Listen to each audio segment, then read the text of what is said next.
What is psychology? 11th class psychology chapter first. So welcome to my YouTube channel Psycho Edu Circle. Yeah. So first is any known discipline is hard to define what is psychology. So आप किसी भी एक particular discipline से आप नहीं समझा सकते कि what is psychology. It evolve continuously. Psychology continuously evolve कर रही है and any one can not define it. मतलब आप किसी एक डेफिनेशन से या किसी एक फिनोमिना से आप नहीं बता सकते कि what is psychology.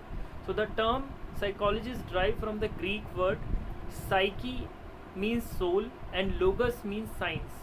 So that means study of soul is defined as psychology simply. So but since the psychology has moved away considerably and established itself as a scientific discipline which deal with the understanding of human experience and behavior. Psychology आज generally deal कर रही है कैसे एक human experience करता है, क्या क्या उसके बिहेवियर में चेंज आते हैं. एक साइंटिफिक डिसिप्लिन बन चुका है ये, जो साइंस की मदद से आपको समझने में मदद करता है कि एक ह्यूमन माइंड किस तरीके से वर्क करता है, एक ह्यूमन ब्रेन किस तरीके से वर्क करता है, और जो नर्वस सिस्टम है, जो एंडोक्राइन सिस्टम है ह्यूमन का, वो किस तरीके से डिफरेंट रोल प्ले करते हैं एक इंसान का बिहेवियर बनाने में. Next is psychology is defined as a science which study the mental process, experiences and behavior in different contexts. Psychology क्या है आपका? एक तरीके की साइंस है जो डील करने में मदद करती है जितनी भी मेंटल प्रोसेस होती हैं, एक्सपीरियंसेस होते हैं, उन सब से. So it is doing, so it use methods of biological, social sciences to obtain the data systematically. तो ये मदद करता है आपको बायोलॉजिकली, सिस्टमेटिकली डाटास को अरेंज करने में.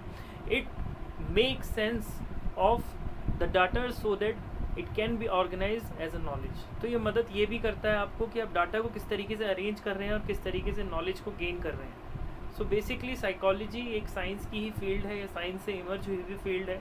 पहले साइकोलॉजी ना होकर फिलॉसफी होता था, देन फिलॉसफी और साइंस के काफ़ी सारे फिनोमिनाज आपस में कंबाइन हुए, उससे एक साइकोलॉजी टर्म आया. ठीक है. और साइकोलॉजी जो है आजकल जनरली इसलिए यूज़ होता है कि साइकोलॉजी भी बाइफर्केट हो जाता है. क्लिनिकल साइकोलॉजी, ठीक है, आप पढ़ेंगे आगे जाकर कि क्लिनिकल साइकोलॉजी होता है, काउंसलिंग साइकोलॉजी होता है, सोशल साइकोलॉजिस्ट होते हैं, और आपका स्पोर्ट्स साइकोलॉजिस्ट होते हैं. तो साइकोलॉजी की जो ब्रांच है वो भी फर्दर डिवाइड होती है. और साइकोलॉजी का मतलब है कि कैसे हमारी मेंटल प्रोसेस होती है, क्या हम एक्सपीरियंस करते हैं और कैसे हमारा बिहेवियर चेंज होता है. Next, what is mental process. First topic, mental process. So mental process are the activities of the mind and the brain related to cognition. So mental processes क्या होती हैं? हमारे माइंड ब्रेन की activity. We use mental processes when we think or remember something to solve a problem. जब आपको कोई problem दे दी जाती है या कोई आपको गेम दे दी जाती है, आपको उसे सॉल्व करना होता है गेम को, या गेम को हल करना होता है, या किसी मैथ्स के सवाल को आपको हल करना होता है, तो उस समय आप क्या करते हैं? अपनी मेंटल प्रोसेस का यूज़ करते हैं, जो ऑलरेडी आपके पास स्टोर इन्फॉर्मेशन है उससे कनेक्ट कर देखते हैं, या फिर जिस तरीके से आपको पुरानी चीज़ें सिखाई गई हैं सॉल्व करनी, उस मेथड को यूज़ करके देखते हैं. सो एनी हाउ आप उस प्रॉब्लम को सॉल्व करने की सोचते हैं, तो वो सारी प्रोसेस क्या है? आपकी mental process. So however, third pointer, however these mental activities are different from neural activities, though they are mutually overlap processes. ये जो activities होती हैं ये क्या होती हैं? ये जो activities होती हैं ये neural activities से different activities हैं, और ये क्या है? लेकिन mutually overlap होती हैं. कुछ neural activities ही तो मदद करती हैं हमारी mental process करने में, खाली mental process तो नहीं संभव है ना. और आपको आगे जाके थोड़ा सा ये भी पता लगेगा कि जो हमारा फोर ब्रेन होता है वो मेनली रोल प्ले करता है हमारी थिंकिंग और थॉट प्रोसेस में. तो that means neural activities as well as mental process दोनों आपस में म्यूचुअली ओवरलैप प्रोसेसेस हैं. Fourth pointer, the mind emerges and evolve as our interaction and experiences in this world get dynamically organized in the form of a system and which is responsible for the occurrence of the various mental process. तो fourth pointer आपको ये बताता है कि हमारे आसपास एक dynamic word है जो लगातार बदलता रह रहा है, और उससे इंटरेक्शन करने में हमारे को क्या करना है? एक्सपीरियंस मिलते हैं नए नए. जब भी कोई चेंज आता है हमारे आसपास के एनवायरनमेंट में तो हमें कुछ एक्सपीरियंस होते हैं। तो वो एक्सपीरियंस क्या है, वो हमारे दिमाग में स्टोर भी हो रहे हैं एज अ इंफॉर्मेशन, जो हमारे को बाद में काम आएंगे कि अगर कोई और प्रॉब्लम या कोई और चीज़ हमारे सामने आई तो उसको हम सॉल्व कर पाएंगे। एक सिंपल सा एग्जांपल अगर मैं लूँ, मान लो मैंने फर्स्ट टाइम चेस खेली और मैं उस चेस की गेम में हार गया। 2-3 बार खेली मैं हारूंगा, लेकिन एक बार मैं उसमें जीतूंगा, क्योंकि वो जीतने की जो मेरी प्रोबेबिलिटी है, ये जो जीतने की संभावना है, वो कैसे आई, जब मैं हारा और मैंने देखा कि वो इंसान किस तरीके से मुझे हरा रहा है। दैट मीन्स मैंने अपनी मेंटल प्रोसेस यूज़ करी, अब की बार वही ट्रिक्स यूज़ करी जो वो इंसान सामने वाला इस्तेमाल कर रहा था। सो mental process include reasoning, learning, thinking, problem solving and perception.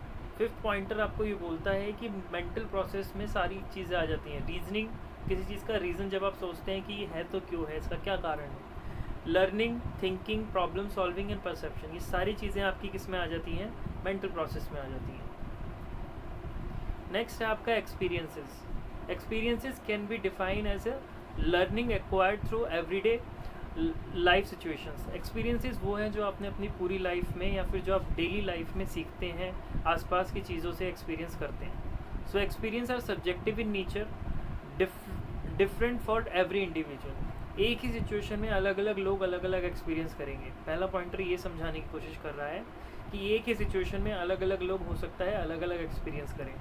ठीक है, इसका एक एग्जांपल आप ऐसे ले सकते हैं कि मान लीजिए एक वुमेंस एजुकेशन का एक टॉपिक अगर हम लें और उसमें कुछ एक इंसान हम विलेज का ले लें और एक इंसान हम शहर का ले लें, तो जो विलेज वाला है इंसान है उसको लगेगा कि वुमेंस एजुकेशन ज़रूरी नहीं है और उसे बड़ा अटपटा सा लगेगा कि क्यों जा रहे हैं ये लोग पढ़ने, इनका तो काम ही नहीं है पढ़ना।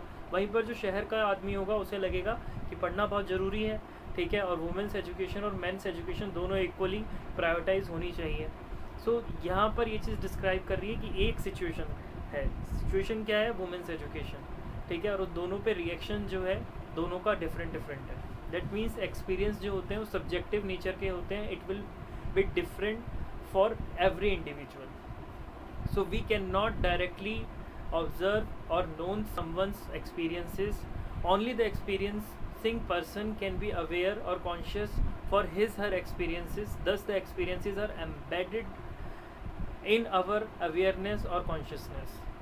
कोई भी एक्सपीरियंस जो हम अपने आसपास करते हैं, ठीक है, सेकंड पॉइंटर तो ये बोलता है कि we can not directly observe और नॉन समवन्स एक्सपीरियंस। हम सिर्फ दूसरे को देख कर नहीं बता सकते कि उसने क्या एक्सपीरियंस किया है, हम नहीं बता सकते। ठीक है, कि उसने क्या एक्सपीरियंस कर रहा है, उसे गुस्सा आ रहा है, उसे खुशी हो रही है या फिर उसने कुछ सीखा, हमें नहीं पता। थर्ड पॉइंटर आपको ये बोल रहा है कि जो एक्सपीरियंस आप कर रहे हैं वो कॉन्शियस नेचर के होते हैं और अवेयरनेस उसमें बहुत ज़रूरी होती है। फोर्थ पॉइंटर है कि experiences are influenced by internal and external condition of the experiences. Experiences दोनों से प्रभावित होते हैं, इंटरनल कंडीशंस भी होती हैं और एक्सटर्नल कंडीशंस भी होती हैं। जैसे मैं सेम फिर से वही एग्जांपल ले लूँ वुमेंस एजुकेशन वाला। इंटरनल कंडीशंस हो सकती हैं कि हमारे को क्या लग रहा है अंदर से कि इस वुमेन को एजुकेशन की ज़रूरत है या नहीं है। एक्सटर्नल कंडीशन हो सकती है कि हम किस सोसाइटी में रह रहे हैं और कैसा हमने देखा अपने आसपास कि उस सोसाइटी में तो ज़रूरत, हम अगर गांव में रहते हैं तो हमने देखा कि गांव के लोगों की सोसाइटी ऐसी है, उन्हें लग रहा है कि ज़रूरत ही नहीं है एजुकेशन की, तो वहाँ हम बोल सकते हैं वहाँ की एक्सटर्नल कंडीशन, वहाँ का कल्चर ऐसा है कि वुमेन्स एजुकेशन उनको नेसेसरी नहीं लगती है।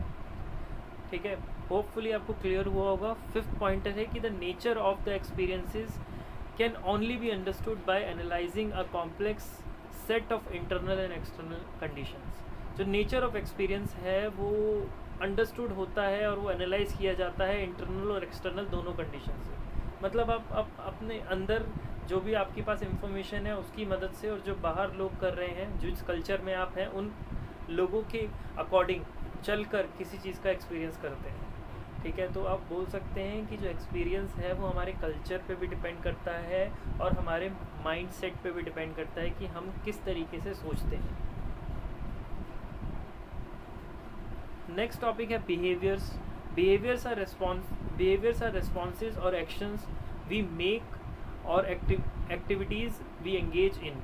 मतलब बिहेवियर्स क्या है, जो भी रिस्पॉन्सेज या जो रिएक्शंस हम प्रोड्यूस करते हैं किसी सिचुएशन के टाइम पर या किसी पर्टिकुलर सिचुएशन में।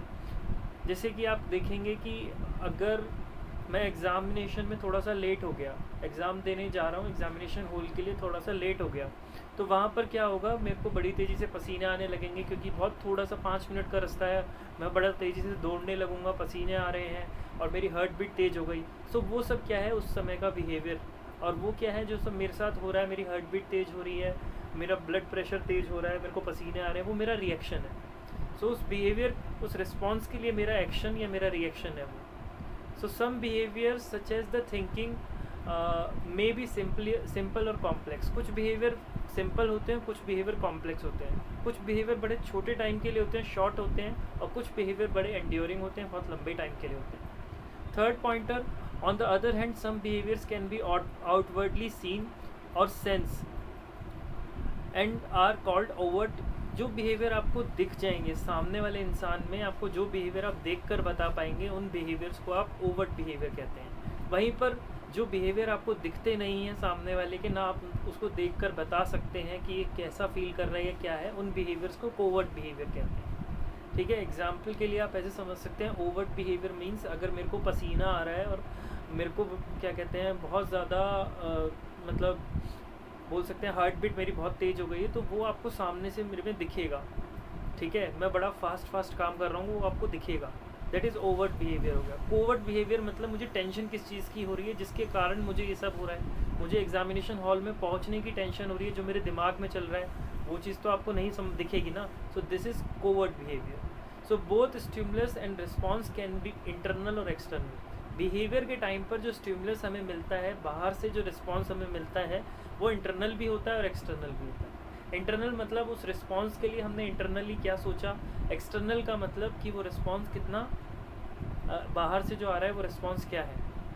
ठीक है, जैसे कि मतलब वही एग्जामिनेशन हॉल वाला अगर आप देखेंगे एग्जाम्पल, इंटरनल स्टिमुलस ये हो गया कि मेरा इंटरनली मेरी हार्ट बीट तेज़ हो रही है और मेरे को क्या कहते हैं मेरा ब्लड प्रेशर तेज़ हो रहा है, that is internal response. External response मतलब मैं तेज़ी से दौड़ रहा हूँ, मेरी जो मतलब मूवमेंट है वो बड़ी तेज़ी से हो गई, so that is external response. Next pointer, the same stimulus can have the different response but the organism variable to the organism variable, it emphasizes upon the individual's uniqueness and the variation that make him different from other।